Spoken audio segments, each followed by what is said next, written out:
రాగి అంబలి తయారు చేసే విధానం చూద్దాం. ఒక గిన్నెలో రాగి పిండి తీసుకొని రాగి పిండి వేసుకున్నానండి. అందులో కొద్దిగా సాల్ట్ వాటర్ వేసుకొని ఉండలు లేకుండా బాగా కలిపెట్టుకోవాలండి. కలిపెట్టుకున్న తర్వాత స్టవ్ పైన పెట్టుకొని ఉడకనివ్వాలండి. ఉడికేటప్పుడు కూడా కలిపెడుతూనే ఉండాలి. కలిపెట్టకపోతే ఉండలు కట్టేస్తుందండి.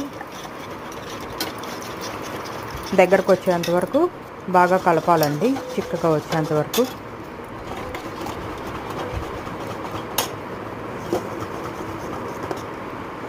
ఇదండి కన్సిస్టెన్సీ వచ్చాక స్టవ్ ఆపేస్తే సరిపోతుందండి.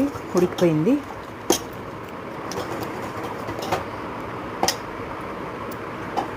చల్లారబెట్టాలండి.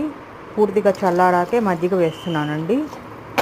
మజ్జిగ వేసి కూడా బాగా కలిపి పెట్టుకొని గ్లాసుల్లో పోసుకొని సర్వ్ చేసుకుంటే ఈ ఎండాకాలంలో హెల్త్కి చాలా మంచిది. Subscribe my YouTube channel for more videos. Bye అండి.